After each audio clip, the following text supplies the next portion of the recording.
नमस्ते दोस्तों, हमारा नाम डॉक्टर विक्रांत सिंह तोमर है और project self incorporation USA, Bharat, Tapan Chaure foundation, Rajput association of Australia और इंदौर मैनेजमेंट एसोसिएशन की तरफ से हम आप सभी का स्वागत करते हैं। आज हम भगवत गीता सीरीज के 32वें सेशन की शुरुआत करने जा रहे हैं और आज हम चैप्टर 15 को पढ़ना शुरू करेंगे। 15वां अध्याय, 32वां सेशन भगवत गीता सीरीज। आज हम बात करने वाले हैं पुरुषोत्तम योग, पुरुषोत्तम की बात हम करने वाले हैं। भगवत गीता, जैसे हमने पहले बात की, 3 मूल सेक्शंस में डिवाइडेड है, 3 मूल भागों में डिवाइडेड है। श्लोक 1 से 6 इसको त्वम पद कहा जाता है, जो जीव के बारे में है, इंडिविजुअल के बारे में है। अध्याय 7 से 12 तत्पद है। तत् मीन्स दैट, ईश्वर के बारे में, उसके बारे में। अध्याय 13 से 18 असी पद है, इसका मतलब एकता के बारे में। तो 1 से 6 जीव, 7 से 12 ईश्वर, 13 से 18 ऐक्यम, जीव और ईश्वर एक ही है। यह पूरी डिजाइन है गीता की। चैप्टर 13 में हमने देखा कि भगवान ने जीव और ईश्वर पे बात की, क्षेत्र क्षेत्रज्ञ पे बात की, ज्ञानम और ज्ञेयम पे बात की, प्रकृति और पुरुष पे बात की। अध्याय 14 में हमने देखा कि फिर बात जीव पे हुई। जब जीव, ईश्वर, क्षेत्र क्षेत्रज्ञ पे चैप्टर 13 में डिटेल में बात हुई, उसके बाद एक एक बिंदु को उठा के अलग से उस पर चर्चा हुई। चैप्टर 14 जीव पे चर्चा शुरू हुई। जीव की प्रकृति में सत्व, रज और तम गुण तीनों पे चर्चा हुई। अध्याय 14। अब अध्याय 15 शुरू होता है, जिसमें अब हम पुरुष पे बात करेंगे। प्रकृति पे बात हो चुकी है चैप्टर 14 में, अब पुरुष पे बात करेंगे। चैप्टर 14 में क्षेत्र पे बात हो चुकी है, आज क्षेत्रज्ञ की बात होगी। चैप्टर 14 में जीव की बात हो चुकी है, अब ईश्वर की बात होगी। तो अब पुरुष पे चर्चा होगी चैप्टर 15। इस तरह से वो एक तारतम्य में सारे चैप्टर्स हैं। Chapter 15 nature of absolute reality के बारे में है, सत्यम के बारे में है, पुरुष के बारे में है, ब्रह्मन के बारे में है। इस पर चैप्टर 15 है। इसमें कई ऐसे श्लोक आते हैं जिसको पूरे हिंदुस्तान भर में हजारों सालों से खाने के पहले चांट करा जाता है। इसी श्लोक को मन में उच्चारित करते हुए, बोलकर उच्चारित करते हुए लोग खाना खाते हैं। वो श्लोक भी इसी अध्याय में आने वाले हैं। इसकी रूपरेखा यह है, श्लोक 1 से 2.5 तक संसार के बारे में चर्चा है।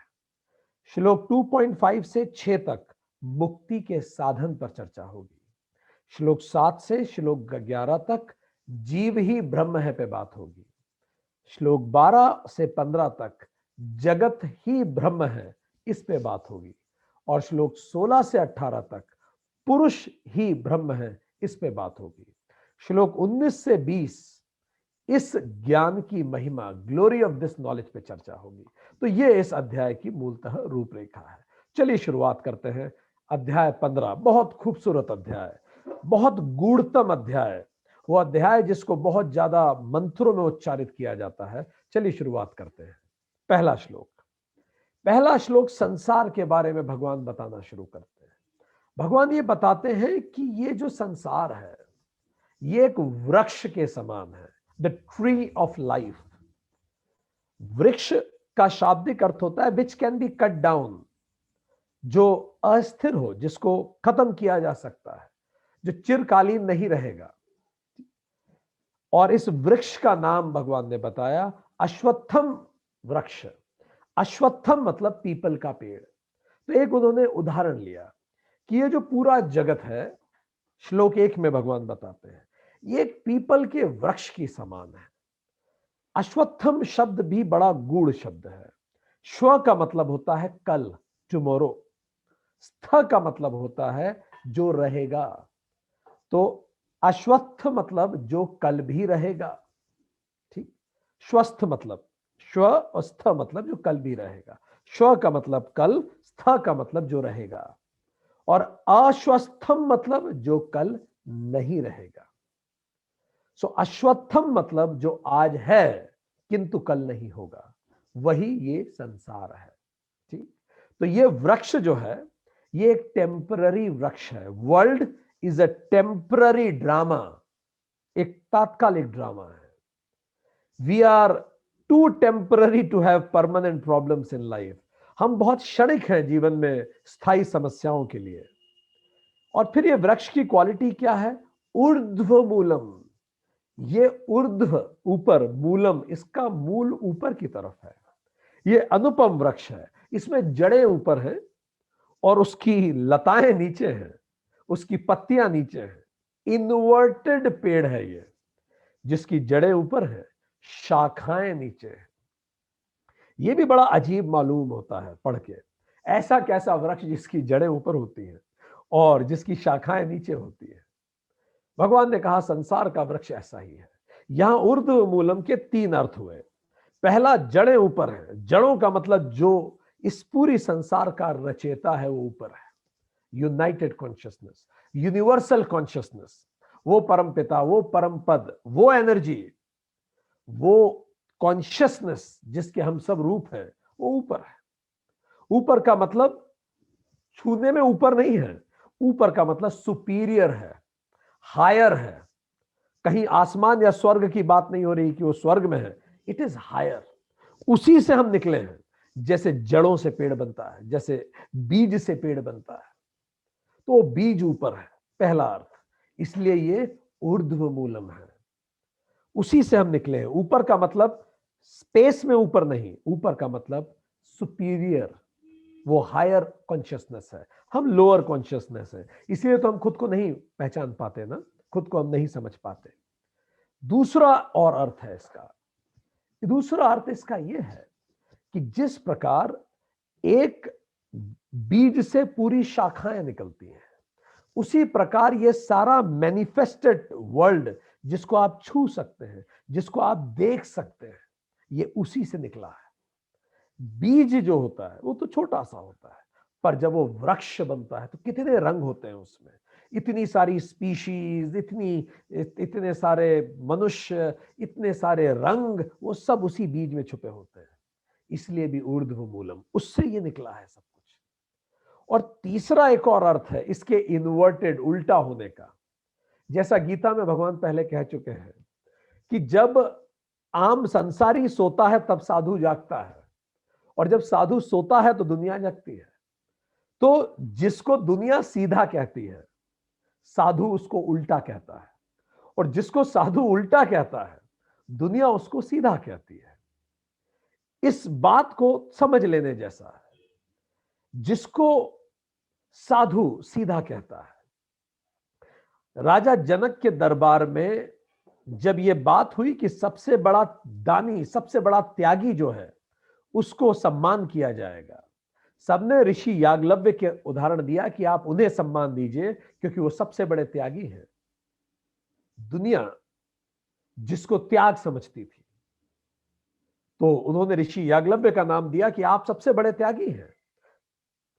पर ऋषि याज्ञवल्क्य ने जनक के राज्य के सबसे बड़े व्यापारी का नाम सुझाया कि आप उसे ये इनाम दीजिए, उसे ये औहदा दीजिए सबसे बड़े त्यागी होने का, क्योंकि मेरा तो कोई त्याग ही नहीं, त्याग तो सबसे बड़ा उसने किया है। राजा जनक ने भी पूछा उसने कौन सा त्याग किया है, तो मुस्कुरा के ऋषि याज्ञवल्क्य ने कहा, देखिए त्याग का महत्व त्यागी हुई वस्तुओं के महत्व से होता है। अब इस व्यापारी को देखिए और मुझे देखिए, मैंने क्या त्यागा? मैंने पैसा त्यागा, मैंने संपत्ति त्यागी, मैंने घर त्यागा, मैंने भौतिक चीजें त्यागी जो आज नहीं तो कल खत्म होनी ही थी। मैंने नश्वर ही त्याग दिया जो वैसे ही खत्म होता, बस मैंने तो त्यागा है उसे। पर इस व्यापारी को देखिए, इसने शांति को त्यागा, इसने ज्ञान को त्याग दिया, इसने मोक्ष को त्यागा, इसने विद्या को त्यागा, इसने सब कुछ जो त्यागा वो कितना कीमती था जो इसने त्यागा। तो इसने जो त्यागा है वो बड़ी कीमती चीज है, इसीलिए इसको सबसे बड़ा त्यागी मानना चाहिए, क्योंकि इसने अनश्वर को त्याग दिया है। सो जरा सोचिए, जिसको समाज कहता है वो सीधा, उसको ज्ञानी उल्टा कहता है, साधु उसे उल्टा कहता है। जिसको हम दुनिया भर में ढूंढते हैं, साधु आंख बंद करता है और उसी को अंदर ढूंढता है। साहस हम दुनिया में ढूंढते हैं, साधु अपने अंदर ढूंढता है, और वो जानता है कि साहस अंदर से ही होता है। एक बस का कंडक्टर अक्सर बस में आया जाया करता था। एक बार उस बस में एक 6.5 फीट का आदमी चढ़ा।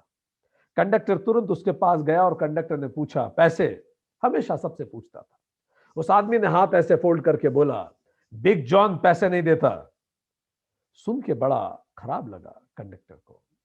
सब लोग देख रहे थे, सबके सामने उसने मना कर दिया। पर वो बिग जॉन था भी इतना बड़ा, 14 सेंटीमीटर का बाइसेप्स, कि हाथ रख देता तो कंडक्टर उठा नहीं पाता।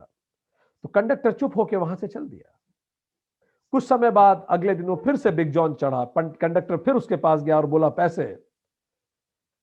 बिग जॉन ने फिर हाथ फोल्ड करके बोला, बिग जॉन डजंट पे, बिग जॉन पैसे नहीं देता। अब ये रोज का हो गया। आए दिन वो चढ़ जाता और पैसे देता नहीं। कंडक्टर को सबके सामने बेइज्जती का एहसास होने लगा। अब तो बाकी लोग भी कहने लगे, हम नहीं पे, हम भी पैसे नहीं देंगे। धीरे धीरे कंडक्टर को इतना इंसल्टिंग फील हुआ, रोज चढ़ जाता, पैसे नहीं देता। तो कंडक्टर ने छुट्टी ले ली नौकरी से, और नौकरी से छुट्टी लेने के बाद लगातार 3 महीने तक दिन दोपहर शाम उसने कसरत की, जिम में जाकर 3 वक्त कसरत की, खूब दूध दही पिया, खूब घी खाया, और 15-15 सेंटीमीटर के बाइसेप बना के वापस लौटा, दिन रात मेहनत करके। आज उसकी आंखों में केवल एक चीज थी कि कैसे भी बिग जॉन बस में आ जाए। पहले वो डरता था कि बिग जॉन ना आए, पर आज वो चाहता था कि बिग जॉन आ जाए। जैसे बिग जॉन आया, गोली की रफ्तार से बिग जॉन के पास गया। आज उसके तेवर भी अलग थे। उसने बड़े गंभीर गर्व से पूछा, पैसे? बिग जॉन तो हमेशा की तरह हाथ फोल्ड करके बिग जॉन ने कहा, बिग जॉन पैसे नहीं देता। पर आज कंडक्टर चुप रहने वालों में से नहीं था। उसने अपनी बाहें फोल्ड करी और आंखों में आंखें डाल के कहा, क्यों नहीं देगा बे, क्यों नहीं देगा पैसे? जैसे ही कह उसने ये पूछा, बिग जॉन ने अचानक जेब में हाथ डाला और कागज का एक टुकड़ा निकाल के बताया। और बिग जॉन ने कागज का टुकड़ा दिखा के बोला, बिग जॉन पैसे इसीलिए नहीं देगा क्योंकि बिग जॉन के पास बस का मंथली पास है, इसीलिए वो पैसे नहीं देता। कंडक्टर ने अपने बाल धुन लिए कि यार, मैं 1 महीने 3 महीने पहले ही इससे पूछ लेता कि पैसे क्यों नहीं दोगे, तो मेरा 3 महीने का वेतन बचता और ये कसरत बच जाती। पर क्यों नहीं पूछ पाया? क्योंकि वो अंदर से कमजोर था। मैं दुनिया भर में साहस ढूंढता हूं, वो साहस मेरे अंदर है। संत अंदर ढूंढता है, बाकी लोग बाहर ढूंढते हैं। जो अंदर ढूंढता है उसे शक्ति कहते हैं, और बाहर जो है उसी को दुर्ग, सिक्योरिटी, दुर्गा कहते हैं। इसीलिए जब रावण ने हनुमान जी से बात करी ऊंचे सिंहासन पर बैठ के, दुर्ग पे बैठ के, संसाधनों पर बैठ के, तो हनुमान जी ने अपनी ही पूंछ को कॉइल किया और रावण के ऊपर उठ गए। मानो बताना चाहते हो कि मैं अपनी परम शक्ति से तुमसे ऊपर हूं। संसाधनों की आवश्यकता नहीं होती, सामर्थ्य की आवश्यकता होती है, और वो अंदर से आता है। संसाधन तो जुगाड़ लिए जाते हैं, मिल जाते हैं। आगे बात करें, शांति जिसको मैं चारों तरफ ढूंढता हूं, राम नाम सत्य है, अंततः अंदर ही मिलती है। समृद्धि जिसको मैं हमेशा चाहता हूं, लोग बाहर ढूंढते हैं, पर जो जानता है इसका तत्व अंदर ढूंढता है। बच्चे आईआईटी आईएम्स की तैयारी करते हैं, दिन रात मेहनत करके यूपीएससी की तैयारी करते हैं, वो सेलेक्ट होते हैं अपनी मेहनत से, और वो सारी समृद्धि जो उन्हें चाहिए होती है थाल में सजा के उन्हें मिल जाती है। तो शुरुआत अंदर से होती है।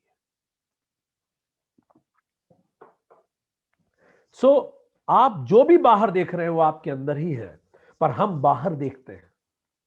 एक दुखी मन और एक सुखी मन एक ही नजारे को देखेगा, उसका देखने का तरीका और उसको समझने का तरीका अलग होगा। इसीलिए ये ऊर्ध्व मूलम है। जिसको हम सीधा समझते हैं उसको साधु कहता है ये उल्टा है, और जिसको हम उल्टा समझते हैं उसको साधु कहता है ये सीधा है। ये बिल्कुल वैसी ही माया की तरह है, जैसे एक नदी में पास में खड़े पेड़ की छाया दिखती है बिल्कुल उल्टी। हम उस छाया को देख के पेड़ समझते हैं, पेड़ कहीं और है, और हम छाया को पेड़ समझते हैं, और पानी में कूद जाते हैं पकड़ने के लिए, और हाथ कुछ भी नहीं आता। इसीलिए भगवान कह रहे हैं ये उल्टा पेड़ है। जो तुम समझ रहे हो वो नहीं है ये दुनिया, और जो तुम नहीं समझ रहे हो एग्जैक्टली वही ये दुनिया है।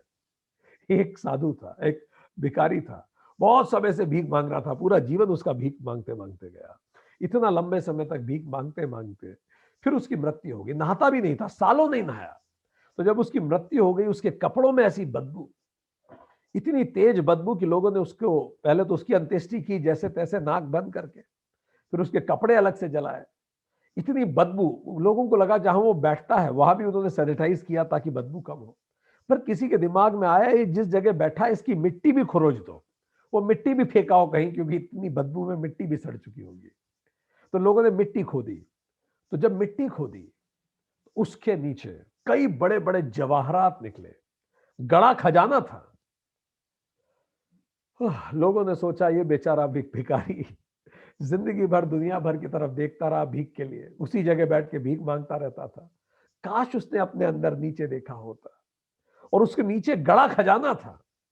शायद वही भिखारी हम सब हैं दोस्तों। हम सब पता नहीं रिश्तों को देखते हैं खुशी के लिए, नौकरी को देखते हैं समृद्धि के लिए, हम कितनी चीजों के लिए दूसरों को आस से देखते हैं। अंत में हमें दुख होता है, दर्द होता है, रिश्ते बिगड़ते हैं। सो अपने अंदर देखना ही ऊर्ध्व मूलम है।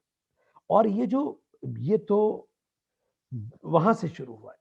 फिर भगवान कहते हैं इसकी जो जड़ें हैं, तो बीज तो कौन हो गया? ब्रह्म। ब्रह्म बीज है जहां से पेड़ शुरू हुआ, ऊर्ध्व मूलम। इसकी जड़ें हैं वासनाएं। वासना ही तो इसकी जड़ें हैं। इस पर हमने डिटेल में चर्चा की है। इसमें जो हमारे अंदर के 6 रिपु हैं, काम, क्रोध, बैर, लोभ, मद, हमारे अंदर की जो कमियां हैं वही वासनाएं हमारी। हमारी कामनाएं हमें बार बार लेके आती हैं इस धरती पर, तो वही कामनाएं हमारी वासनाएं हैं जिसके कारण हम आते हैं। वही जड़ें हैं, उस बीज से जड़े हुई। फिर मुख्य शाखा जो है वो ब्रह्मा है। ब्रह्मा जो सृजनहार है, मोटा तना, जो मुख्य शाखा है वो ब्रह्मा है, ईश्वर। ठीक। फिर इसकी जो शाखाएं निकल रही हैं, शाखाएं, तो भगवान कहते हैं इसकी शाखाएं तीनों लोक में फैली हैं। हर तरफ परिंदे भी हैं, पाताल में भी जीव जंतु हैं, धरती पे भी लोग रह रहे हैं। हर लोक में इसकी शाखाएं हैं। शाखाएं कौन है? देव, मनुष्य और अरबों योनियां। जितनी भी योनियां हैं, जितनी भी स्पीशीज हैं, ये सब शाखाएं हैं, तीनों लोक में फैली हुई। कोपले क्या है? कोपले हैं विषय भोग। आपके अंदर एक वासना दबी रहती है। कई लोगों के होता है, घर में बड़ा स्ट्रिक्ट माहौल होता है, और जब वो अकेले पढ़ाई करने कॉलेज के लिए घर के बाहर निकलते हैं, तब वो दुनिया उनके लिए खुलती है और उनको देखने वाला कोई होता नहीं। तो उनके अंदर की जो दबी दबी वासनाएं होती है, वो एक एक करके निकलना चालू करती है। जिस जिसके लिए उन्हें रोका गया था वो सब करेंगे। महात्मा गांधी खुद, जब वो महात्मा नहीं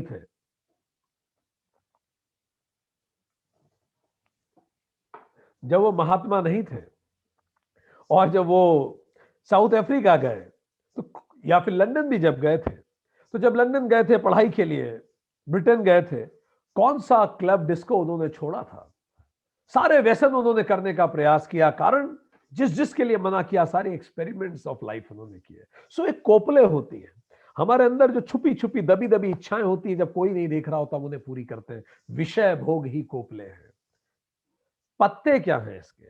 जैसे एक पेड़ समृद्ध किससे होता है? पत्तों से। सो पत्ते जिससे पोषण मिलता है, फोटोसिंथेसिस होता है।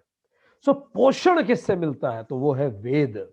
वेद संसार को पोषण देते हैं। ज्ञान, जिसको ज्ञान हो गया वो पोषित हो जाता है। इसी तरह जब गांधी जी को ज्ञान हुआ, तब उनका ट्रांसफॉर्मेशन हुआ। गांधी जी कहते भी थे कि लोग मुझे फ्रीडम फाइटर समझते हैं, पर मैं केवल सत्य की खोज का एक व्यक्ति हूं। सत्य की खोज में लगा हूं मैं। जल क्या है? जो इस पेड़ को, जल जिससे पेड़ बढ़ रहा है, और संसार रूपी वृक्ष। तो भगवान ने कहा जो जड़ है वो 3 गुण हैं, जिन पे हमने पिछले अध्याय में विस्तार से चर्चा की। ये तीनों गुण ही जड़ है। जल है जिससे पानी दिया जा रहा है। जब क्षत्रिय वशिष्ठ ने, जब क्षत्रिय विश्वामित्र ने ब्रह्मर्षि वशिष्ठ की गाय चुराने का प्रयास किया, गाय छीनने का प्रयास किया, तो वशिष्ठ जी ने पूरी की पूरी उनकी सेना को समाप्त कर दिया अपनी योग साधना से।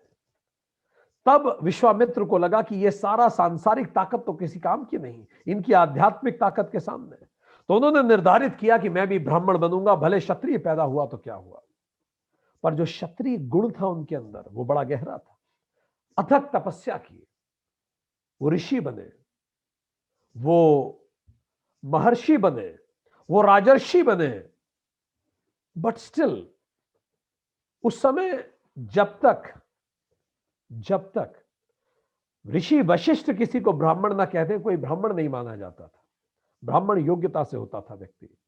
ब्राह्मण का शाब्दिक अर्थ है ब्रह्म जानाति इति ब्राह्मण, जो ब्रह्म को जानता है वही ब्राह्मण है। तो ऋषि वशिष्ठ ने कभी उन्हें ब्राह्मण कहा ही नहीं, और विश्वामित्र को बड़ा गुस्सा आता था, सारी दुनिया उनका इतना सम्मान कर रही है और ये ब्राह्मण तक नहीं कहते। एक दिन वो घात लगा के छुपक गए, उन्होंने बोला बस बहुत हो गया, अब इसी को खत्म करता हूं। तलवार निकाल ली, वो देखो क्षत्रिय गुण फिर से जागृत हो गया, वो जो रजस था, रज, वो फिर से जागृत हो गया। जैसे रज जागृत हुआ और वो छुप के झाड़ी में इंतजार करने लगे कि ऋषि निकले। अब वो अपने शिष्यों से बात कर रहे थे और मैं हमला करूं, पर बाय चांस शिष्यों ने पूछ ही लिया कि प्रभु आप विश्वामित्र को ब्राह्मण कह क्यों नहीं देते।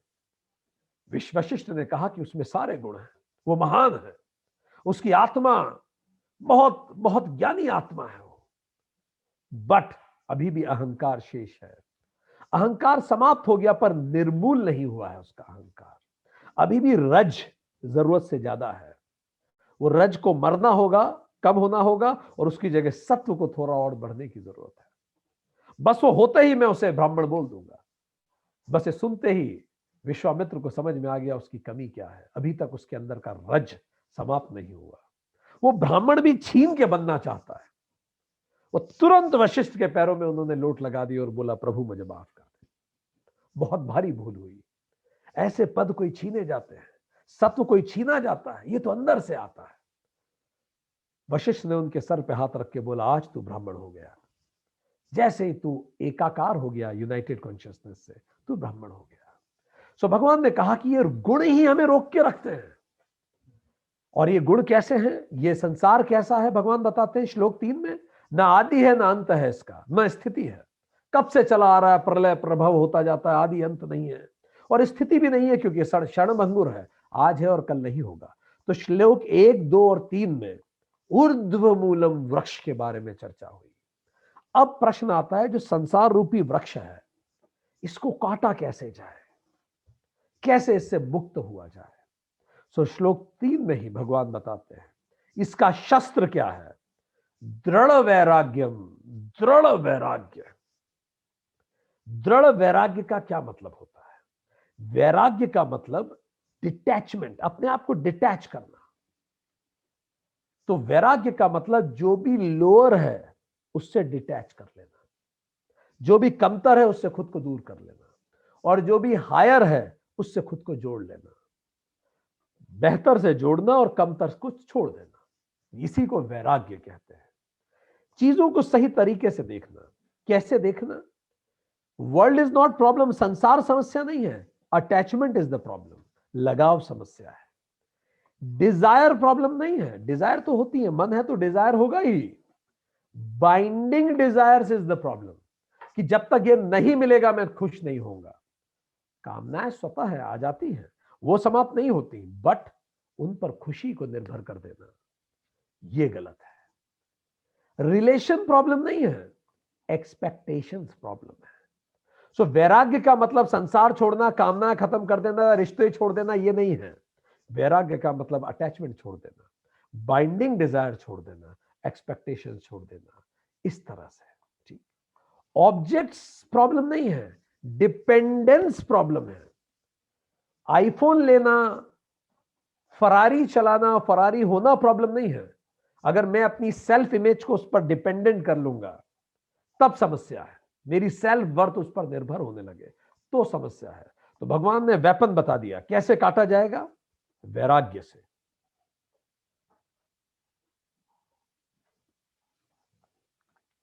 और वैराग्य क्या है? Attach to the higher and detach from lower. Higher से अटैच कीजिए और लोअर से डिटैच कर लीजिए। कैसे करेंगे? कैसे करेंगे?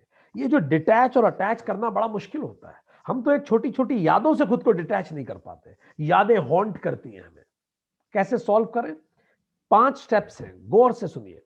किसी भी परेशानी है आपको, कोई भी ऐसी याद जो आपको परेशान कर रही है, कोई भी ऐसा लोअर चीज है जिससे आप डिटैच होना चाह रहे हैं, हो नहीं पा रहे हैं, तो ये 5 स्टेप्स लागू कीजिए, तुरंत आप होने लगेंगे, ये सुधार शुरू हो जाएगा। जिस भी चीज से, कोई रिश्ता हो, व्यक्ति हो, वस्तु हो, सोच हो, याद हो, जिससे भी आपको दूर होना है, ये 5 स्टेप फॉलो कीजिए। स्टेप नंबर 1, फाइंड किससे डिटैच होना है, पता लगाइए आपको डिटैच किससे होना है। सबसे पहले अगर आपको क्लियर है कि मुझे इस वस्तु, इस व्यक्ति से डिटैच होना है। Point number 2, find a reason to detach. एक सॉलिड रीजन ढूंढिए, बिना कारण नहीं हो पाएगा ये। आपके पास एक मजबूत कारण होना चाहिए, क्यों मुझे इससे डिटैच होना है, वो लिखिए उस कारण को। ठीक है, जब आप वो कारण लिख लें, मजबूत कारण जिससे आप कन्विंस्ड हो, फिर स्टेप 3, संकल्प लीजिए। संकल्प लीजिए, संकल्पित कीजिए। रोज पूजा के बाद आप संकल्प लीजिए, और कुछ नहीं करना है, बस संकल्प लेना है, प्रभु आई एम फुल्ली कन्विंस्ड कि मुझे इस चीज से दूर होना है, मुझे इससे दूर होना है। यह संकल्प दोहराइए हर बार, हर बार जब भी आप प्रार्थना में बैठे, जब भी आप मंदिर, मस्जिद, गुरुद्वारे जाएं, ये संकल्प दोहराइए। Step 3। Step 4, find something to attach. ये बहुत इंपॉर्टेंट है। कुछ ढूंढिए जिससे अटैच कर सके हम खुद को, क्योंकि मन खाली नहीं रह सकता। या तो उसे इसको पकड़ना है या उसको पकड़ना है। आप चाहते हैं इसको छोड़ दिया जाए, तो फिर कुछ हाथ में दीजिए। ये बिल्कुल छोटे बच्चे की तरह है, उससे एक खिलौना लेना है तो दूसरा देना पड़ेगा। Step 4, find something to attach, something which is higher, better. ठीक। Step 5, now on daily basis give more energy and efforts to higher. अब जो भी आपने ढूंढा है जिससे अटैच होना है, उसको रोज ज्यादा समय और ऊर्जा दीजिए। बस ये 5 काम कीजिए। रोज उसको ज्यादा समय और ऊर्जा दीजिए, उसके साथ ज्यादा समय बिताइए। वो कोई आदत हो तो आदत बनाइए, कोई व्यक्ति हो, कुछ भी चीज, समय दीजिए उसे। इस तरह से आप देखेंगे कि स्वतः आप लोअर से डिटैच होकर हायर की तरफ चले जाएंगे। किसी से भी आपको डिटैच होना, यही रूल है। अगर आप ये करते हैं कि नहीं मुझे उसके बारे में नहीं सोचना, उसके बारे में नहीं सोचना, एक्चुअली आप उसी के बारे में तो सोच रहे हैं। जिसको आप निषिद्ध करना चाहते हैं, आपका मन उसकी तरफ और जाना चालू होगा। इसी को कहते हैं साइकोलॉजी में रिवर्स साइकोलॉजी। सिगमंड फ्रॉयड से एक महिला ने पूछा, गार्डन में उसका बच्चा घूम गया था, बोला मेरा बच्चा भी यही था, कहीं आपने देखा क्या मेरे बच्चे को? फ्रॉयड ने मुस्कुरा के पूछा, तुमने उसे कहीं जाने के लिए मना किया था क्या? महिला ने बोला, हाँ बस मैंने ये कहा था कि वो फाउंटेन की तरफ मत जाना, बाकी जहां जाना हो चले जाना। तो फ्रॉयड ने कहा, बहुत संभावना है कि वो फाउंटेन पे ही मिलेगा आपको, जाके देख लो आप। फाइनली बच्चा उसे फाउंटेन पे ही मिला। निषिद्ध फल, जिसका आपके घरों में घोर निषेध होगा, उसमें बच्चों की इच्छा बढ़ने लगेगी। बाइबल को ही देख लीजिए, चलिए हम तो माता पिता हैं, बाइबल को देख लीजिए। भगवान ने इतना सुंदर ईडन गार्डन बनाया, गार्डन ऑफ ईडन बनाया, उसमें एडम और ईव को भ्रमण करने के लिए छोड़ दिया। इतना सुंदर गार्डन, भगवान ने बोला बस एक एक पेड़ की तरफ मत जाना, बाकी सारा गार्डन घूमो, पूरी दुनिया तुम्हारी है, बस ये पेड़ नहीं। क्या हुआ अंततः? एडम ईव ने उसी फल के फल खाए। जो निषिद्ध फल होता है वो ज्यादा मीठा लगता है। ठीक। आप कहो don't think of a blue elephant, आप कहो कि चलो उस नीले रंग के एलिफेंट के बारे में मत सोचो, मैं नीले रंग के एलिफेंट के बारे में नहीं सोचूंगा। आप 5 बार ये बोल के देखिए, नीले रंग का एलिफेंट सोचने लगेंगे, आपको दिखने लगेगा। ठीक। सो आप उसके विरुद्ध नहीं काम कीजिए, जिसको आपको छोड़ना है वो बेकार हो जाता है। हम कभी भी फिजिक्स में डार्कनेस थोड़ी पढ़ते हैं, हम लाइट पढ़ते हैं ना। डार्कनेस तो लाइट का एब्सेंस है। सो इसीलिए आप जिससे दूर होना है उस पर विचार मत कीजिए, जिससे करीब होना है उस पर सोचिए। ठीक। लव हो, रिलेशन हो, कोई कहीं भी। बाइबल में एक मैथ्यू है, मैथ्यू 25.29 वो ये है, those who have will be given, जिनके पास है उन्हें दे दिया जाएगा, and those who doesn't have will be taken away from, और जिनके पास नहीं है उनसे ले लिया जाएगा। अब प्रश्न ये उठता है, कितनी अजीब बात नहीं है? जिनके पास है उन्हें और दे देंगे, और जिनके पास नहीं है उनसे भी ले लिया जाएगा। उल्टी बात नहीं है, ये भी उर्दू मूलम लग रही है, उल्टी बात है, पर वो बिल्कुल सच है। ये बात है, श्रद्धा पे लागू होती है, आनंद पे लागू होती है, दुख पे लागू होती है, ध्यान पे लागू होती है।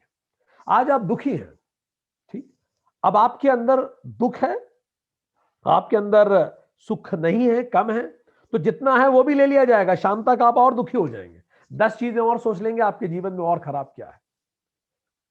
जब आप परफॉर्म करने लगते हैं, एक अचीव करते हैं, आप मैथ्स का एक सवाल सॉल्व करते हैं, मन करता है एक और करूं, एक और करूं, एक और करूं, एक और, इससे धीरे धीरे जिसके पास है उसे और मिलता जाता है। और आपको लगता है आपका मैथ्स कमजोर है, मैं ये सवाल ना करूं यार, क्यों टाइम वेस्ट करूं, नहीं करता इसमें। आप एक सवाल मत कीजिए, दो मत कीजिए, तीन मत कीजिए, और धीरे धीरे आपका मैथ्स और खराब होता चला जाएगा। जिसके पास है उसका अच्छा होता चला जाएगा, जिसके पास खराब है उसका और खराब होता चला जाएगा। यही आनंद पे लागू होता है, दुख सुख पे लागू होता है, यही हॉन्टिंग मेमोरीज पे लागू होता है। तो करें क्या? कोई भी person, place, habit, feeling, thought जिससे आपको दूर होना है, उसकी जगह एक दूसरी चीज से अटैच कीजिए। दूसरी चीज क्या? जो थोड़ी बड़ी हो। पर्पस। एक व्यक्ति अपना पर्पस से खुद को अटैच कर सकता है, एक बड़े पर्पस से खुद को जोड़िए। और सबसे अच्छा तो क्या हो सकता है? लेसर से सीधे ब्रह्म से खुद को जोड़िए। तो ये भगवान बताते हैं, वैराग्य का मतलब लेसर को छोड़ के हायर से जोड़ना, सीधे ब्रह्म से जोड़े, तो इससे अच्छा हो ही क्या सकता है। भगवान आगे बोलते हैं, ततः तत्पदम परिमार्गतम व्ययम यस्मिन गताहा भूयः न निर्वतंती। जो इस बात को समझ पाता है, जो इसको कर पाता है, वो फिर इस आवागमन से मुक्त होने लगता है। कौन ये कर पाता है, कौन समझ पाता है? श्लोक 5 में भगवान बताते हैं क्या क्वालिटीज है उस व्यक्ति की, वो व्यक्ति में कौन से गुण होते हैं। इस पे पूरा 16वां अध्याय हम डिटेल में पढ़ेंगे, पर अभी भगवान उसका एक छोटा सा ग्लिम्स दे रहे हैं। पहला, जिसका मान अभिमान नष्ट हो गया हो, जो मान और अभिमान के विषयों में नहीं पड़ता। अरे हम क्या रेत के तिनके के बराबर है, हमारा क्या मान और क्या अभिमान। ठीक, भक्तों की क्या कथा, कथा भगवान की होती है, हमारी तो व्यथा है। जिसकी आईनेस करेक्ट हो गई है।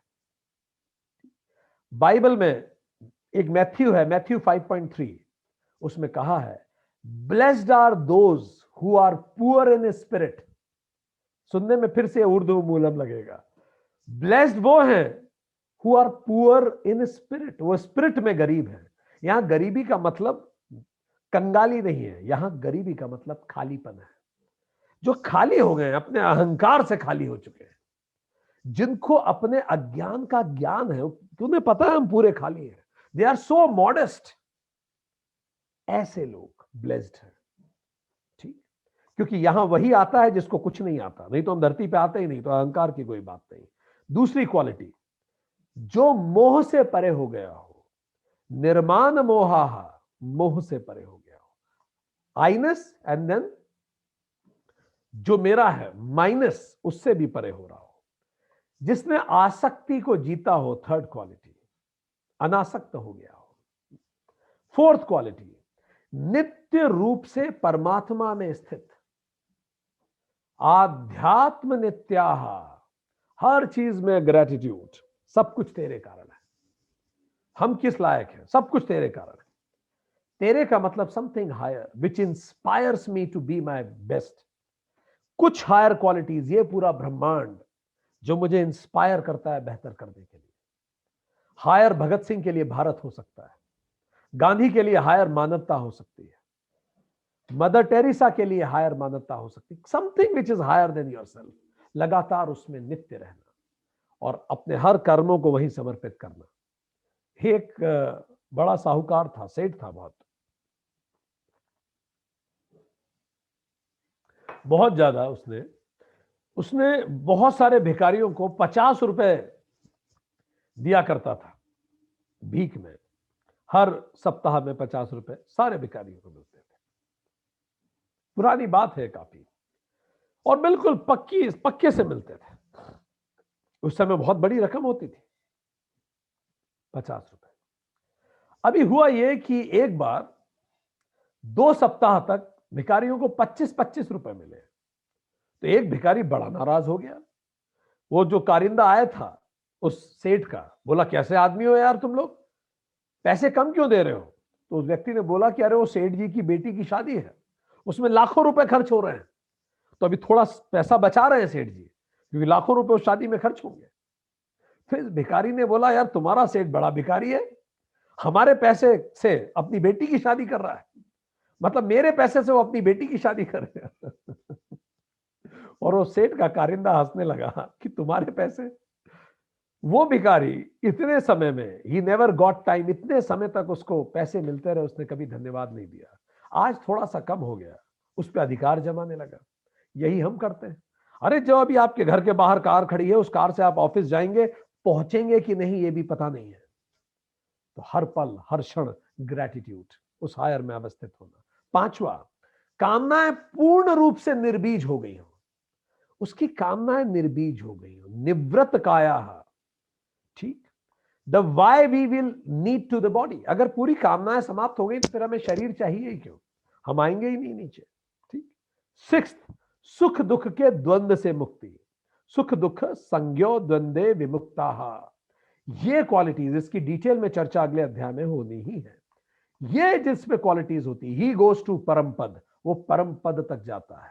परम पद मतलब खुद को रियलाइज करता है। यत गत्वा न निर्वतन्ते, जिस पे पहुंचने के बाद there is no return back, भगवान बताते हैं। न सूर्य, भगवान इस श्लोक में कहते हैं, श्लोक 6 में, वो जो पद है जब आप अपने आप को रियलाइज करते हैं, यूनाइटेड सुप्रीम यूनिवर्सल कॉन्शियसनेस से एकाकार हो जाते हैं, तब वो यूनिवर्सल कॉन्शियसनेस कैसी है भगवान बताते हैं। न सूर्य उसको प्रकाशित करता है, क्योंकि उसी कॉन्शियसनेस से तो सूर्य प्रकाशित होता है। न चांद उसे प्रकाशित कर सकता है, न अग्नि उसको प्रकाशित करती है। वो आत्म प्रकाशित है। अप दीपो भव, जैसा बुद्ध कहते थे, अपना दीपक स्वयं बनो, आत्म प्रकाशित हो जाओ। अब इसके आगे जीवात्मा प्रकरण होता है, कैसे आत्म प्रकाशित हुआ जाता है जीवात्मा। सो श्लोक 7 में भगवान इसको आगे एक्सप्लेन करते हैं कि वो जो ब्रह्म है, जिसको हम मैक्रो में ब्रह्म कहते हैं और माइक्रो में आत्मा कहते हैं, पिछले सेशंस में चर्चा हो चुकी है, वो वासनावश इंडिविजुअल बॉडी में आता है, रिफ्लेक्ट होता है। और जैसे ही वो ब्रह्म इंडिविजुअल बॉडी में रिफ्लेक्ट होता है, वो आत्मा जैसे ही इंडिविजुअल में आती है, इसी को हम जीवात्मा कहते हैं। जीव की आत्मा, जीवात्मा, यही आत्मा सोल कहलाती है। जीवात्मा ही सोल है। इसी में फिर स्थूल शरीर आता है, 10 इंद्रियां, 5 ज्ञानेंद्रियां, 5 कर्मेंद्रियां, और फिर यही अंतःकरण इकट्ठा करता है मन बुद्धि चित्त अहंकार, जिसको सूक्ष्म शरीर कहते हैं। वेदांता सीरीज में इस पे डिटेल में चर्चा हुई है, भगवत गीता में भी पहले चर्चा हो चुकी है। ठीक। सो अंतःकरण और ज्ञानेंद्रियां, कर्मेंद्रियां, ये सब इस जीवात्मा के चारों तरफ आके ये सूक्ष्म और स्थूल शरीर देता है, जिसको हम जीव कहते हैं। तो भगवान कहते हैं जीव भूतः मम एव अंशः। ये बहुत स्पष्ट उन्होंने कहा, ये जो जीव है ये मेरा ही अंश है। मम एव अंशः। प्रकृति स्यानि मनः षष्ठानि, प्रकृति में स्थित मन और ये जो षष्ठानि इंद्रियाणि, 6 इंद्रियां हैं, कर्षति, वो आकर्षित करती है। तो ये जो जीवात्मा है ये आकर्षित करती है मन और 6 इंद्रियों को, और उसके आसपास पूरा शरीर उससे बनता है, और हम इस धरती पे पुनः आते हैं, पुनः आते हैं। अगर हम परम पद पर नहीं जाते तो हम पुनः पुनः आते हैं। श्लोक 8 में भगवान बताते हैं, जैसे वायु गंध को एक जगह से दूसरी जगह ले जाती है, ऐसे ही जीवात्मा इस शरीर से दूसरे शरीर में चली जाती है। ऐसे ही वासना हमें एक शरीर से दूसरे शरीर ले जाती है। जैसे वायु गंध को ले जाती है एक जगह से दूसरी जगह, बदबू को, गंध को, इसी तरह से वासना जीवात्मा को एक शरीर से दूसरे शरीर ले जाती है। और जैसे ही नया शरीर आता है, जैसे ही नया शरीर आता है, नए शरीर के साथ नए अनुभव मिलते हैं, नई कहानियां बनती हैं, हमारी नई संभावनाएं होती हैं। श्लोक 9 में भगवान कहते हैं, जैसे ही तुम वापस इस धरती पे आओगे तो वही पुरानी वासना तो है ही तुम्हारे अंदर, पर तुम्हें नया शरीर मिलेगा। भगवान कहते हैं श्लोक 9 में, श्रोत्रम चक्षुः च स्पर्शनम च रसनम घ्राणम, सारी इंद्रियां तुम्हें नहीं मिलेंगी, बिल्कुल फ्रेश, ताकि तुम अपने लाइफ के एक्सपेरिमेंट कर सको। क्योंकि पुराना तुम्हारा शरीर कमजोर हो गया था, अब तुम उस कमजोर शरीर से एक्सपेरिमेंट कैसे करते, तो अब तुम्हें नया शरीर दे दिया, क्योंकि वासना तो बाकी है। सो मृत्यु क्या है? मृत्यु यह है, शरीर खत्म हो जाए और वासना बची रह जाए, इसी को मृत्यु कहते हैं। ठीक। मोक्ष क्या है? वासना खत्म हो जाए और शरीर बचा रह जाए। जैसे रामकृष्ण परमहंस, जैसे नानक, वासना खत्म हो गई, शरीर बचा रह गया, मोक्ष है, जीते जीते मोक्ष है। और मृत्यु क्या है? शरीर ये खत्म हो गया है, बॉडी खत्म हो गई, इंस्ट्रूमेंट बेकार हो गया, पर वासना अभी तक बची है, फिर से नया लेके आना पड़ेगा और फिर विषयों का सेवन करेंगे। भगवान कहते हैं विषयान उपसेवते, फिर से आओगे, फिर से घर बसाओगे, फिर से एग्जाम दोगे, फिर से बिजनेस चलाओगे, फिर से नई कहानियां, बस वही हमारी लगातार कहानियां चलती रहती है। हमारे क्रॉनिकल्स हैं, पता नहीं कितने क्रॉनिकल्स चल रहे हैं। ठीक, वही वही क्रॉनिकल्स। जैसे वो जो सोना है, सोने को मान लो वासना है, सोना नए नए ऑर्नामेंट में ढलता रहता है, कभी अंगूठी बन जाएगा, कभी माला बन जाता है, नए नए ऑर्नामेंट उसी से मिलके बनते हैं। तो भगवान बताते हैं कि इस तरह से तुम्हारी सोल इवॉल्व होती है। और अब दोस्तों हम आपको कुछ प्रिंसिपल्स ऑफ सोल इवोल्यूशन बता रहे हैं। There are 8 principle of soul evolution. हमारी सोल के इवोल्यूशन के 8 प्रिंसिपल्स हैं। जैसे आप इस धरती पे हम आते हैं, पहला, पूरा जगत चेतन है, होल कॉस्मोस इज कॉन्शियस, पूरा जगत चेतन है, हम भी, पत्थर भी सामने वाला। दूसरा नियम, मनुष्य उसके चरम पे है, मनुष्य पूरी इवोल्यूशनरी साइकिल के सबसे ऊपर है, चरम पे है, pinnacle of evolution of consciousness. तीसरा, हम नियमित अतिथि हैं, हम आते जाते रहते हैं, we are regular visitors of this place called earth, we come and go and we go and come back. हम आते हैं और जाते हैं, हम जाते हैं और हम आते हैं। इसी को पुनर्जन्म कहते हैं और पुनर्मृत्यु कहते हैं। पुनर्जन्म होता है, पुनर्मृत्यु होता है। हम ऊर्ध्वलोकवासी हैं, वही ऊर्ध्वलोक, हम उस लोक के वासी हैं।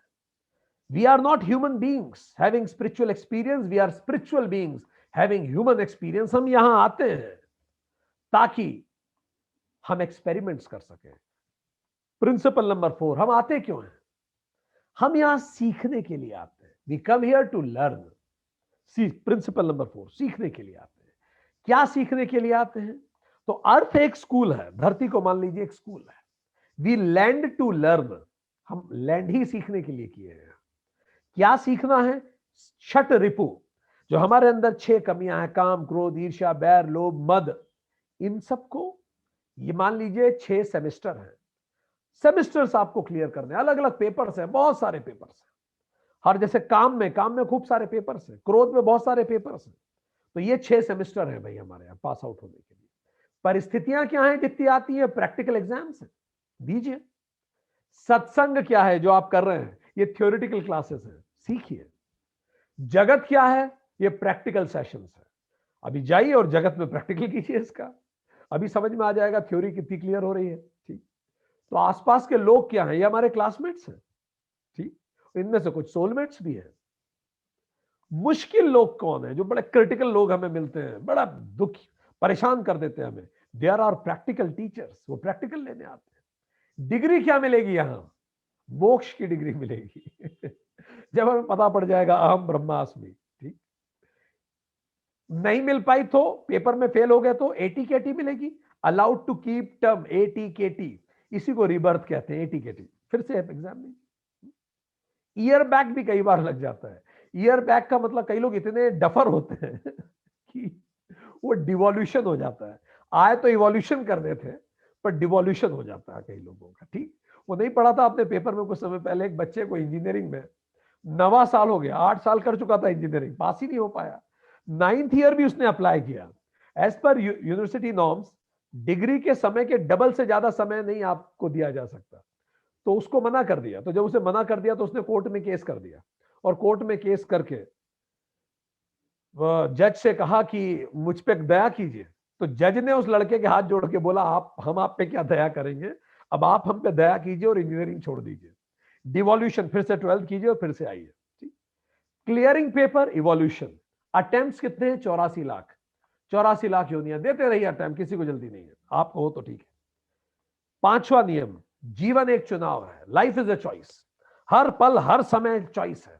We made our own plans, हम अपने प्लान्स बनाते हैं और फिर हम यहां इनकारनेट होते हैं, जमीन पे आते हैं। ठीक, we are completely responsible for our life, हम पूरी तरह से हम रिस्पॉन्सिबल है अपने जीवन में, किसी को हम ब्लेम नहीं कर सकते। ठीक, हमारे पास चॉइस है। कोई भी बुरा अनुभव हुआ, 2 चॉइस है, या तो remember the lesson and forget the people, सबक याद कर ले और लोगों को भूल जाए, माफ कर दें, पर हम उल्टा करते हैं। हम सबक भूल जाते हैं, लोगों को माफ नहीं करते। ये क्या है?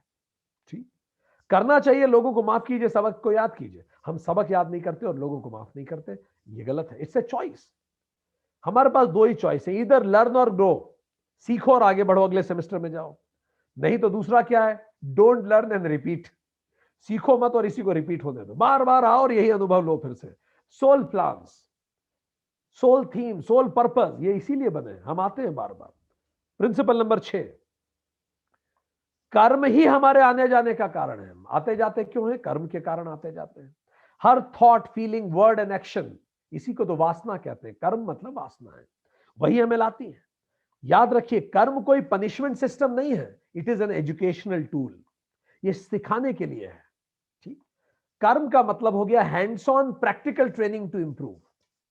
ये जो जितना भी हमारे अनुभव है, प्रैक्टिकल ट्रेनिंग है हमें सुधारने के लिए। Universe is very compassionate. आप मत सुधरिए, 84 लाख अटेम्प्ट है, आराम से देते ही रहिए, किसको जल्दी है? संबंध क्या है? कार्मिक डेप्ट, कार्मिक अकाउंट है। किसी को आपने किसी जन्म में बड़ा दुख दिया था, आज वो आया है आपको दुख देने वापस, तो मुस्कुरा के ले लीजिए। अभी उसके प्रति ग्रज मत कीजिए, नहीं तो फिर से आना है, तो अभी अकाउंट खत्म कर लीजिए। पर हम करेंगे थोड़ी फिर भी हम चिड़े रहेंगे। ठीक, 7th, 7वां, पुरुषार्थ परम पद की ओर ले जाता है। पुरुषार्थ, we evolve with every experience. हर मेहनत, हर कदम जो हम सोच समझ के करते हैं, हमें बेहतर करता है। ऐसा ऐसा स्पाइरल की तरह हम पहले से बेहतर होते जाते हैं। टाइम स्पाइरल इवोल्यूशन किसका? माइंड बॉडी सोल का कॉम्प्लेक्स। माइंड बॉडी सोल अभी यहां थी, फिर और इवॉल्व हुई और इवॉल्व हुई। जैसे जैसे आप इवॉल्व होते हैं, जीवन में खुशी बढ़ने लगती है, आप सबको माफ करते हैं, आप बहुत खुश रहते हैं। Trinity of mind, body and soul evolve करती है। You repeat the same experience again and again till you learn. जब तक आप नहीं सीखेंगे, वही अनुभव बार बार आना है, गांठ बांध लीजिए। ठीक, और कॉन्ट्रास्ट एक्सपीरियंस होंगे। अगर आपको अभी गृहस्थ से नफरत है और आप बड़े सन्यासी हैं, अगले जन्म में पक्का आप गृहस्थ बनेंगे और आप समझेंगे कि उसकी भी अपनी गरिमा होती है। इस जन्म में आपको पेन मिला है तो अगले जन्म में प्लेजर मिल सकता है, ताकि आप दोनों सीख लें। ठीक, इस जन्म में आपको पाकिस्तान से घनघोर नफरत है, मान के चलिए अगले जन्म में पाकिस्तान में ही पैदा होने वाले हैं, ताकि आप ये समझ सकें लोग वहां भी बसते हैं, इंसान वहां भी होते हैं, वो भी उसी कृष्ण के बच्चे हैं। ठीक, हाँ, इस जन्म में आपको लगता है फीमेल कमतर होती है मेल से, पक्का अगले जन्म में आप फीमेल बनेंगे, जब तक आप ये ना समझ लें कि फीमेल भी मेल के बराबर होती हैं और उनमें भी उतनी ही प्रतिभा होती है। इस जन्म में बेगर है, अगले जन्म में किंग बनेंगे। ये सब चलता रहेगा जब तक हम दोनों पहलू से, हमने हर पहलू से दुनिया देख ली। किसी ने कहा है, शायर ने, गर्दिश अय्याम तेरा शुक्रिया, हमने हर पहलू से दुनिया देख ली। हे गर्दिश, तेरा बड़ा शुक्रिया है, हम दुनिया को समझ पाए। ठीक, एंड वी इनकारनेट, हम बार बार इनकारनेट होंगे। अब इवॉल्व होने का तरीका क्या है? बुद्धम, धम्मम, संघम और अपदीपो भाव। किसी बुद्धम को ढूंढ लीजिए, कोई व्यक्ति, कोई मेंटर बना लीजिए अपना, उससे मन की बात कीजिए, उससे सीखिए, उससे पूछिए, जल्दी इवॉल्व करेंगे, टाइम वेस्ट नहीं करेंगे यहां। ठीक, धम्मम, अच्छी किताबें पढ़िए, भगवत गीता पढ़िए, कुरान, उपनिषद, बाइबल पढ़िए। संगम, सत्संगियों के बीच में रहिए, जल्दी इवॉल्व करेंगे। अपदीपो भव, मेडिटेट कीजिए, खुद को समय दीजिए, जल्दी इवॉल्व करेंगे। जैसे अंगुलीमार ने जल्दी इवॉल्व कर दिया, विश्वामित्र ने किया, वाल्मीकि ने किया, हम भी करेंगे। करिए सब। 8वां और आखिरी प्रिंसिपल, विश्व रूपम, हम सबका अपना अपना विश्व रूप है। ये जर्नी तब तक चलेगी जब तक हम अपने विश्व रूप को न जान लें। जैसे भगवान ने 11वें अध्याय में बताया था, विश्व रूपम, we are multi dimensional being. तो हमें अपने विश्व रूप को पहचानना है। पर देन हर व्यक्ति इस विश्व रूप को नहीं पहचान पाता।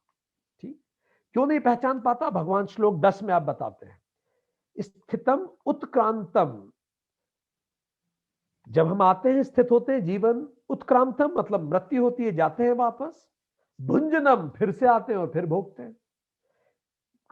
आम व्यक्ति ये नहीं समझ पाता कि केवल वासना ही आ रही है, भोग रही है और जा रही है।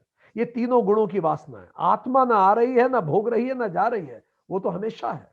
भगवान लिखते हैं, श्लोक 10 में कहते हैं, पर विमूढ़ाः न अनुपश्यन्ति, मूर्ख लोग नहीं देख पाते, अज्ञानी नहीं देख पाते। विमूढ़, मूढ़ होते हैं जो नहीं देख पाते, अज्ञानी नहीं देख पाते। ज्ञान चक्षुः पश्यन्ति, जिनके पास ज्ञान के नेत्र होते हैं वही देख पाते हैं। भगवान श्लोक 11 में बताते हैं योगी यत्न से ज्ञान पाते हैं। योगी को भी बड़ा यत्न करना पड़ता है, तब जाके इस ज्ञान को समझ पाते हैं कि मैं ही ब्रह्म हूं और किससे कंपटीशन करना है यार, सब एक ही है, सबके प्रति वो प्रेम रखते हैं। यंततः योगिनः आत्मनि अवस्थितम एवं पश्यति। यत्न करने वाले योगिनः आत्मनि अवस्थितम एनम पश्यन्ति। जो यत्न करते हैं योगी केवल वही जान पाते हैं, योगी भी नहीं जान पाते आसानी से। तो अज्ञानियों की तो बात ही क्या है, भगवान श्लोक 11 में कहते हैं अज्ञानी तो यत्न करके भी नहीं जान पाएगा, क्योंकि अगर उसे आप किसी सत्संग में भी बिठाएं तो उसका भी अंतःकरण शुद्ध नहीं हुआ है, वो चीजों को सही ढंग से सुन नहीं रहा है, वो चीजों को एक विकृत तरीके से समझने का प्रयास करता है, जो उसकी सोच है अभी। अकृतात्मान अचेतसः यतन्तः अपि एनम न पश्यति। वो सही ढंग से उसे देखता ही नहीं है। क्यों? क्योंकि उसकी चित्त शुद्धि नहीं हुई है। चित्त शुद्धि का मतलब जो माया है, जो मैट्रिक्स है, उसने सत्य पे तो आवरण रख दिया है। हम खुद को ये शरीर ही मानते हैं और प्रोजेक्ट क्या कर दिया है, ये जो रोल है, मैं पुरुष के रोल में हूं, मैं राजपूत के रोल में हूं, मैं पिता के रोल में, जो भी रोल में हूं, बस मैं उसी रोल को खुद मानता हूं, मैं खुद को उस रोल से आइडेंटिफाई करता हूं एंड इस कारण ये मेरा विक्षेप हो गया है। ठीक, ये कैसे सुधरेगा? कर्म योग से। फॉल्स ईगो सेंट्रिक अटैचमेंट खत्म करें। ये जो रोल्स हैं ये मैं नहीं हूं, I am beyond these roles, इस पे हमें सोचना पड़ेगा। जैसे ही हम फॉल्स आइडेंटिटी छोड़ेंगे, गलत देखने का तरीका ही खत्म हो जाएगा। अगर मैं पुरुष ही नहीं हूं तो स्त्री भी नहीं है, मैं भी वैसी ही एक आत्मा हूं जैसे कोई दूसरा है। ठीक, तो हम सबको एक आत्मा मानने लगेंगे। तो इस तरह से ये सही रास्ते पे चलता है। आपको और इसको जानना है, सेशन 17 गीता का अटेंड कीजिए ऑन माया, इसमें डिटेल पे चर्चा होगी। ठीक, श्लोक, अगले श्लोक में भगवान कहते हैं श्लोक 12 में, वो लोग ये नहीं जान पाते कि मैं ही सूर्य का तेज हूं, मैं ही चंद्र का तेज हूं, मैं ही अग्नि का भी तेज हूं, मैं ही उन्हें प्रकाशित करता हूं, वो मुझे प्रकाशित नहीं करते। श्लोक 13 में भगवान कहते हैं मैं ही पृथ्वी के भूतों को धारण करता हूं, मैं ही औषधियों को पुष्ट करता हूं, औषधि पुष्णामि। सोमचंद्र होकर वनस्पतियों को स्वाद और स्वास्थ्य मैं ही देता हूं, रसात्मक सोमः भूत्वा। श्लोक 14 में भगवान कहते हैं प्राणियों के शरीर का प्राण और अपान मैं ही हूं। इसका क्या मतलब है? यही वो श्लोक है जो खाने से पहले पूरे हिंदुस्तान में बोला जाता है। भगवान क्या बताने का प्रयास कर रहे हैं? हम प्राण वायु अपान वायु पे डिटेल में चर्चा कर चुके हैं। अगर आपको इसको पूरा समझना है, प्राण वायु, अपान वायु, व्यान वायु, तो आप अटेंड कीजिए, वापस प्रोजेक्ट गीता में जाइए, वेदांत सीरीज का सेशन 13 शरीर त्रय, सेशन 14 पंचकोश, इसमें विस्तार से चर्चा है। आप ये पांचों वायु के बारे में जो शरीर के अंदर हैं, उस पे आप 5 प्राण के बारे में आप पाएंगे। तो भगवान बोलते हैं मैं ही प्राण हूं। प्राण मतलब इनहेलेशन, जो मैं सांस लेता हूं, इनहेलेशन। एंड अपान का मतलब एलिमिनेशन, जो शरीर पचने के बाद खाना हमारा गुदा द्वार से निकलता है, वो उस अपान वायु करती है। तो भगवान कहते हैं मैं ही जठराग्नि बनकर 4 प्रकार के अन्न को पचाता हूं। मैं ही तुम्हारे पेट के अंदर की अग्नि हूं और 4 तरह के अन्न को पचाता हूं। 4 तरह के अन्न कौन से हैं? वैश्वानर भूत्वा चतुर्विधम अन्नम पचामी। 4 अन्न कौन से? पहला भक्ष्य, जिसको चबा के आप खाते हैं, रोटी जैसे। दूसरा भोज्य, जिसको निगल के खाया जाता है, जैसे दूध, स्वैलोड। तीसरा लेश्य, जिसको चाट कर, लिक करके खाया जाता है, चटनी जैसे। चौथा चोष्य, सग्ड, जिसको चूस के कंज्यूम किया जाता है। ठीक, सो अलग अलग तरह के जो भोज्य पदार्थ हैं, उनको मैं ही तो पचाता हूं। अब ये चारों श्लोक को अपन एक साथ देखें तो कितनी सुंदर बात है। भगवान कहते हैं सभी भूतों में मैं हूं और मैं ही औषधियों में वो गुण डालता हूं, मैं ही वनस्पतियों में न्यूट्रिशन डालता हूं। तो वनस्पति का न्यूट्रिशन और औषधि भी तो मैं ही हूं। फिर वही वनस्पति जब तुम खाते हो तो तुम्हारे शरीर के अंदर जो प्राण है, जिससे तुम ऑक्सीजन ले रहे हो और खाना पच रहा है, कंबशन हो रहा है, वो प्राण भी तो मैं ही हूं। अपान जिससे तुम पचाकर एक्सक्रीटा में खाने को बाहर कर रहे हो, वो भी मैं ही हूं। जठराग्नि जो खाने को पचा रही है, वो एसिड, वो भी मैं ही हूं। पाचन भी मैं ही हूं। उससे जो ऊर्जा बन रही है वो भी मैं ही हूं। उस ऊर्जा से हृदय धड़कता है, वो भी मैं ही हूं। वही हृदय मुझे जागृत रखता है, मुझे स्मृति का भान होता है। वो सारी स्मृति मैं ही हूं, सारा ज्ञान मैं हूं, संशय रहित बुद्धि भी मैं ही हूं। भगवान कहते हैं वेदों का कर्ता भी मैं हूं, वेदों का विषय भी मैं हूं, और वेदों को जानने वाला भी मैं हूं। कितनी सुंदर बात है। वो जो ऋषि जिन्होंने वेद सुने थे, वो ऋषि भी मैं ही था। जिसने वेद कहे थे वो भी मैं था, और जिसने वेदों को समझा था वो भी मैं ही हूं। तो भारत में खाना खाने के पहले पंच वायु को, पंच प्राण को नमन करते हैं। ओम प्राणाय नमः खाने के पहले कहा जाता है। प्राण को नमन। जो प्राण, मेरा प्राण किस जगह चलता है? गले से डायफ्राम तक वो प्राण है। वो वायु इस पूरी शरीर को मैनेज करती है, हार्ट, लंग्स को। फिर हम बोलते हैं ओम व्यानाय नमः। व्यान पूरे शरीर में ऊर्जा का सर्कुलेशन करता है।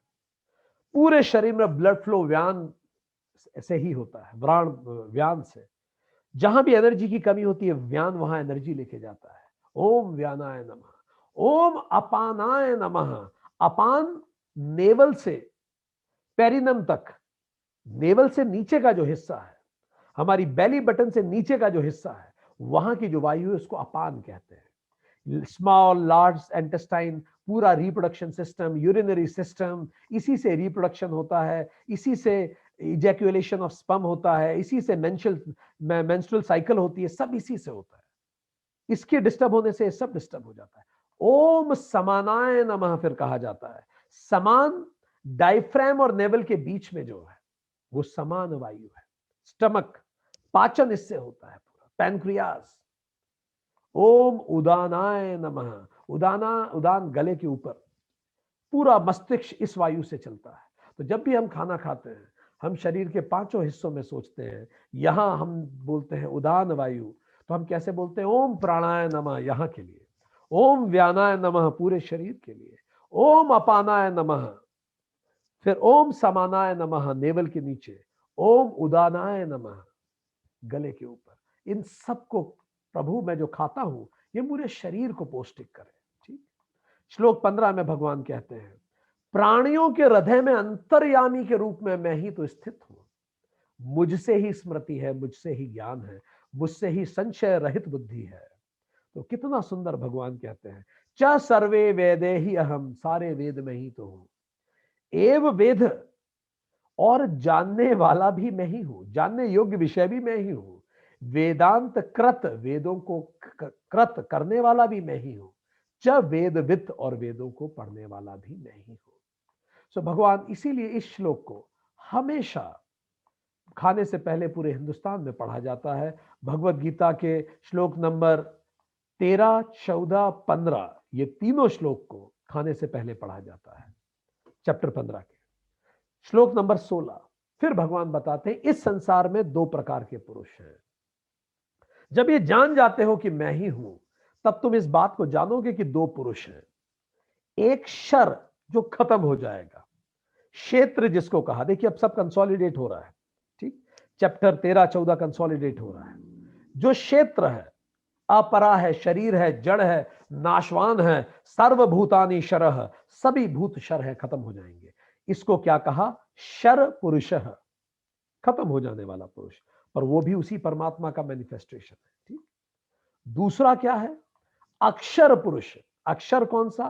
क्षेत्रज्ञ, परा, अविनाशी, चेतन जीवात्मा, जिससे चेतन हुई हमारी बॉडी। तो ये बॉडी जो यूनिट है जिससे चेतन हो रही है, वो तो हमेशा रहेगा। इसलिए उसको कहा गया अक्षर पुरुष, कूटस्थ अक्षर। तो दो पुरुष हो गए, शर ये शरीर, शर पुरुष, और इसके अंदर जो जीवात्मा है वो क्या है? अक्षर पुरुष है। जो इसको चेतन करती है। पर भगवान आगे जोड़ते हैं, पर मैं उत्तम पुरुष हूं, पुरुषोत्तम हूं। क्या मतलब हुआ इसका? उत्तम पुरुष कौन है? श्लोक 17 में, लोकत्रयः अविश्य विभर्ति, तीनों लोकों को धारण करने वाला और पोषण करने वाला उत्तम पुरुष। तो उत्तम पुरुष शर से भी बियॉन्ड है और अक्षर से भी बियॉन्ड है। उत्तम पुरुष ना तो केवल ये शरीर ही है और ना ही जीवात्मा, क्योंकि जीवात्मा तो यूनिट है और शरीर भी एक यूनिट है, पर वो जो ब्रह्म है वो तो उत्तम पुरुष है, जिसी का एक रिफ्लेक्शन शर है, उसी का एक रिफ्लेक्शन अक्षर है। सो शर अतीतः जड़ शरीर, अक्षरात अपि, और अक्षर भी, ये सब उसी के रिफ्लेक्शन है। और वेद उन्हें क्या कहते हैं? वेदे पुरुषोत्तम प्रथितः अस्मि, इसीलिए वेदों में मैं पुरुषोत्तम के नाम से जाना जाता हूं, भगवान कहते हैं। श्लोक 19 में भगवान कहते हैं, मैं ही पुरुषोत्तम हूं। यह असम्मूढ़ माम एव पुरुषोत्तम जानाति, जो भी ज्ञानी मुझे तत्व रूप में जानता है वो मुझे पुरुषोत्तम के रूप से जानता है। सह सर्वविद सर्वभावेन माम भजति, जब वो जान लेता है कि मैं ही पुरुषोत्तम हूं, तो अगर वो पत्थर की भी पूजा कर रहा है तो मुझे ही भजता है, वो आंख बंद करके मेडिटेशन भी कर रहा है तो मुझे ही भजता है, वो गरीबों की सेवा कर रहा है तो मुझे ही भजता है, वो बुजुर्गों की सेवा कर रहा है तो मुझे ही भजता है, वो बच्चों को पढ़ा रहा है तो मुझे ही, वो जो करता है फिर वो मुझे ही भजता है, क्योंकि जब वो पूरी कायनात में मुझी को देखता है तो सबसे प्रेम करता है। श्लोक 20 में भगवान कहते हैं, इदम इति इदम गुह्यतम शास्त्रम मया उक्तम, ये मैंने तुम्हें सर्वसार बताया, बड़ा गहरा शास्त्र, गुप्त बात बताई। गुप्त का मतलब ये नहीं कि किसी को नहीं बताई जाएगी, गुप्त का मतलब यह है किसी को बताने के बाद भी हर किसी को यह बात समझ में नहीं आने वाली। ये गुप्त है, ये कठिनतम है, इसको सुन के अप्रिशिएट करना बहुत सरल है, बट इसको महसूस कर पाना बड़ा कठिन है। एतत बुद्ध्वा बुद्धिमान च कृत कृत्यः स्यात्, जो इसको जान जाता है वह मनुष्य कृतार्थ हो जाता है, क्योंकि फिर उसके जीवन जीने का तरीका ही बदल जाता है। और इसी के साथ अध्याय 15 समाप्त हो जाता है। तो चलिए let's have a quick recap. हमने क्या पढ़ा अध्याय 15 में? एक बड़ा खूबसूरत अध्याय, बड़ा गहरा और गूढ़ अध्याय है ये। सो हमने देखा कि अध्याय 15 में हमने जाना कि भगवान ने शुरुआत इसी बात से की कि जो संसार है ये अश्वत्थम वृक्ष है, जिसकी जो नश्वर है, खत्म हो जाएगा। ऊर्ध्व मूलम है, जड़ें ऊपर हैं, बीज ऊपर है और शाखाएं नीचे हैं। ऊपर का मतलब सुपीरियर होना, ऊपर का मतलब सोर्स ऊपर है, और ऊर्ध्व मूलम का मतलब उल्टा होने का मतलब यह भी है कि जो हमें सही लगता है वो ज्ञानी को गलत लगता है, और जो हमें गलत लगता है वो ज्ञानी को सही लगता है। जिसमें हम असुरक्षित महसूस करते हैं उसमें ज्ञानी सुरक्षित महसूस करता है, और जिसमें हम सुरक्षित महसूस करते हैं उसमें ज्ञानी असुरक्षित महसूस करता है। फिर भगवान ने बताया ये जो ऊर्ध्व मूलम है, इन्वर्टेड वृक्ष है, इसका बीज ब्रह्म है, इसकी जड़ें वासनाएं हैं, इसकी मुख्य शाखा ब्रह्मा है, भगवान ब्रह्मा ईश्वर, उसकी शाखाएं अन्य शाखाएं योनियां हैं, देव मनुष्य योनि, उसकी कोपले विषय भोग है, उसके पत्ते वेद हैं, उसका जल 3 गुण है, और ऐसे वृक्ष का ना आदि है ना अंत है ना स्थिति ही है, क्योंकि ये क्षण भंगुर है। और ये जो वृक्ष है जिसमें हम फंसे हुए हैं, इसको काटा कैसे जाता है? तो शस्त्र है दृढ़ वैराग्यम, बिल्कुल दृढ़ वैराग्य से। वैराग्य का मतलब क्या हुआ? कैसा दृढ़ वैराग्य? चीजों को सही ढंग से देखना, तब वैराग्य आता है। सही ढंग से देखने का मतलब, world is not the problem, attachment is problem, desires are not problem, binding is problem, relation is not a problem, expectations is problem, सब objects are not the problem, dependence is the problem. So इसका मतलब यह नहीं है कि दुनिया Dzire relation और objects को छोड़ दे, नहीं। इसका मतलब है अटैचमेंट, बाइंडिंग, एक्सपेक्टेशन और डिपेंडेंस को छोड़ दे। जब हम सही देख पाते हैं कि छोड़ना क्या है, ये चीजों को छोड़ना है, वैराग्यम। और फिर क्या करें, कैसे वैराग्य करें? तो भगवान बताते हैं श्लोक 4 में, attach to the higher and detach to the lower. तो कैसे करें? 4-5 स्टेप्स हैं। पहला, किससे डिटैच होना है। दूसरा, फाइंड क्यों डिटैच होना है, कन्विंसिंग कारण होना चाहिए आपके पास, if you are not convince नहीं हो पाएगा। तीसरा, संकल्पित होना। चौथा, किससे अटैच होना है उसको पता लगा लीजिए। पांचवा, give more time, effort and energy to it. अपने आप परम पद की तरफ बढ़ना शुरू हो जाएंगे। तो करना यही है, जैसे बाइबल के मैथ्यू ने भी कहा, जिसके पास है उसे दे दिया जाएगा। आप ये करने लगेंगे, आप और अच्छा करने लगेंगे, धीरे धीरे आप इस पद पर बढ़ना चालू हो जाएंगे। तो करें क्या? कोई person, place, habit, feeling, thought हो, उसकी जगह कोई दूसरा हायर चीज लीजिए। पर्पस ऑफ लाइफ ले सकते हैं, और सबसे हायर है तो स्वयं ब्रह्म से ही अटैच हो जाइए, जैसे मीरा ने किया। और जब आप उस, कौन ऐसा अटैच हो सकता है? वैराग्य कौन से, वैराग्य के शस्त्र से कौन काट पाता है? जिसका मान अभिमान नष्ट हो गया है। जैसे मैथ्यू में कहा बाइबल के, blessed are those who are poor in spirit. जो खाली है, जो विनम्र है, वो सबसे बड़े ब्लेस्ड है। उनका मान अपमान समाप्त हो चुका, मोह से ऊपर हो गया, आसक्ति समाप्त है, नित्य रूप से परमात्मा में स्थित है, ग्रेटिट्यूड है हर चीज के लिए, और कामनाएं पूर्ण रूप से निर्बीज हो गई, सुख और दुख द्वंद्व से मुक्ति हो गई। ऐसे लोग, इस कैरेक्टरिस्टिक्स के लोग, इस पे अगले अध्याय में डिटेल में चर्चा होगी, वही परम पद को जाते हैं। परम पद जब भगवान ने बताया, जब आप पहुंचते हैं तो कोई रिटर्न बैक नहीं है, वहां से आने की जरूरत नहीं पड़ती, और ना तो उसे सूरज प्रकाशित कर सकता है, ना चांद, ना अग्नि। और कैसा है वो परम पद, और क्यों उस परम पद को न जानने के बाद हम धरती पे आते हैं? तो भगवान बताते हैं, वो जो आत्मा है, जब व्यक्ति में रिफ्लेक्ट होती है तो उसे हम जीवात्मा कहते हैं। जीवात्मा ही आकर्षित करती है। ये जो हमारी वासनाएं हैं, वासनाएं स्थूल शरीर और सूक्ष्म शरीर को आकर्षित कर कर पूरा फिर से एक नया शरीर हमें मिलता है। जैसे गंध, वायु गंध को ले जाती है, ऐसे ही वासनाएं जीवात्मा को एक शरीर से दूसरे शरीर ले जाती है। जहां जहां जाते हैं, नई नई कहानियां बनाते हैं, नई नई कहानियां, नए लोग, नए रिश्ते, एपिसोड फिर से चालू। वही जीवात्मा, नए पूरा शरीर नया मिलता है, क्योंकि पुरानी इंस्ट्रूमेंट बेकार हो गया, एक्सपेरिमेंट हो नहीं पाएगा उस पर वासनाएं वही रहती हैं, विषयों का सेवन फिर से चालू हो जाता है, वही सोना अलग अलग ऑर्नामेंट के रूप में आता है। और इसको समझने के लिए हमने समझा कि 8 प्रिंसिपल्स हैं। पहला प्रिंसिपल, पूरा जगत चेतन है। दूसरा, मनुष्य उसके चरम पर है। तीसरा, हम नियमित अतिथि हैं, पुनर्जन्म पुनर्मृत्यु होती रहती, ऊर्ध्वलोक के वासी हैं। हम सीखने आते हैं, धरती रूपी स्कूल में हम आते हैं, हम सीखते हैं, हम इस सेमेस्टर को क्रॉस करते हैं, एटी गेटी लेते हैं, कई बार वापस आते हैं, कई लोगों को मोक्ष भी मिल जाता है, वो पास आउट हो जाते हैं यहाँ से। जीवन एक चुनाव है, लाइफ इज ए चॉइस। हमारे पास चॉइस है। कोई बुरा अनुभव हुआ तो हमें अनुभव को से सबक लेना है और व्यक्ति को भूल जाना है, या फिर व्यक्ति से दुश्मनी निकालनी है और सबक को भूल जाना है। चॉइस है, या तो लर्न और ग्रो करें, नहीं तो डोंट लर्न एंड रिपीट, यही हो सकता है। छठा, इस कर्म हमारे आने के कारण है। हमारी वासनाएं या कर्म ही तो आने जाने का कारण है। हमारा थॉट, हमारी फीलिंग, वर्ड्स एंड एक्शन। कर्म कोई पनिशमेंट सिस्टम नहीं है, ये बड़ी कंपैशनेट सिस्टम है। आपके पास अनंत अटेम्प्ट है, देते रहिए, बढ़ते रहिए। प्रिंसिपल नंबर 7, पुरुषार्थ परम पद की ओर ले जाते हैं। हर बार आप इवॉल्व होइए, हर अनुभव से सीखिए, और धीरे धीरे आप इवॉल्व हो जाइए। आपकी सोल, आपका माइंड पहले से और इवॉल्व हो जाए। ट्रिनिटी, ट्रिनिटी कौन? माइंड, बॉडी, सोल की जो ट्रिनिटी है, हर बार इवॉल्व हो। आप याद रखिए, आप तब तक रिपीट करेंगे इन अनुभवों को, बार बार उस तरह के व्यक्ति आपको जीवन में मिलते रहेंगे जब तक आप उससे इवॉल्व ना हो जाए। कॉन्ट्रास्ट एक्सपीरियंसेस आपको होंगे, भारत पाकिस्तान, मेल फीमेल, ये सब होंगे। और तरीका क्या है जल्दी इवॉल्व होने का? बुद्धम शरणम गच्छामि, मास्टर के पास जाइए, धम्मम शरणम गच्छामि, स्क्रिप्चर्स पढ़िए, संगम शरणम गच्छामि, संगत में रहिए, पदीपो भव, खुद मेडिटेट कीजिए, और अंतिम विश्व रूपम, आप अपना विश्व रूप पहचान पाएंगे। पर भगवान ने कहा, पर कई लोग विश्व रूप नहीं पहचान पाते। क्यों नहीं पहचान पाते? क्योंकि वो विमूढ़ाः न अनुपश्यन्ति, वो सोचते हैं बस मेरा बार बार गमन हो रहा है, पर वो नहीं समझते कि उसके अंदर वासना एक कंटिन्यू चल रही है।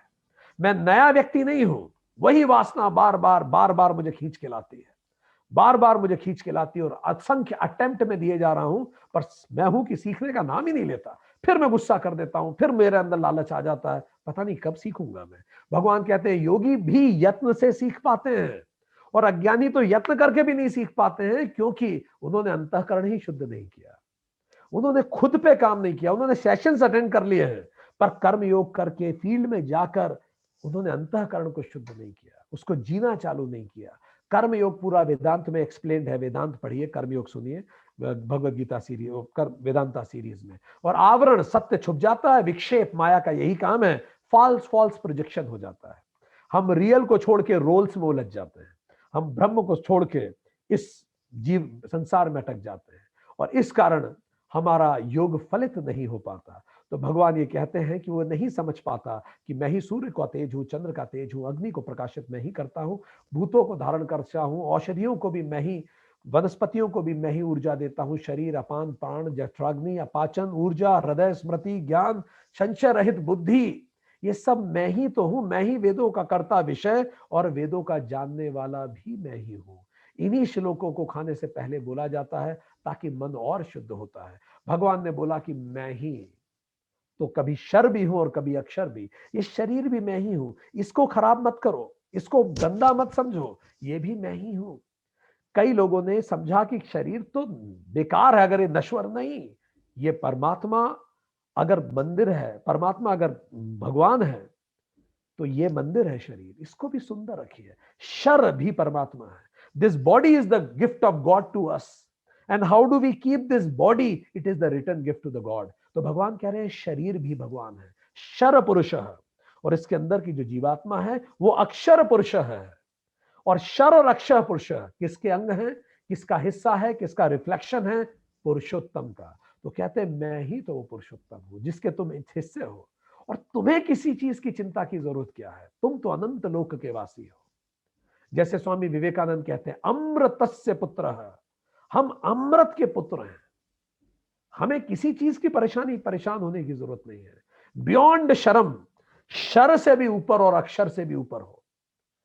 इसीलिए वेद मुझे पुरुषोत्तम कहते हैं। भगवान ने कहा कि मैंने ये गुप्त ज्ञान बता दिया, जो इसको जान गया, जिसने इसे जीना चालू कर दिया, वो कृतकृत्य हो जाता है, कृतार्थ हो जाता है। आज के लिए इतना ही। चैप्टर 15 यही समाप्त होता है। Thank you very much. नमस्कार।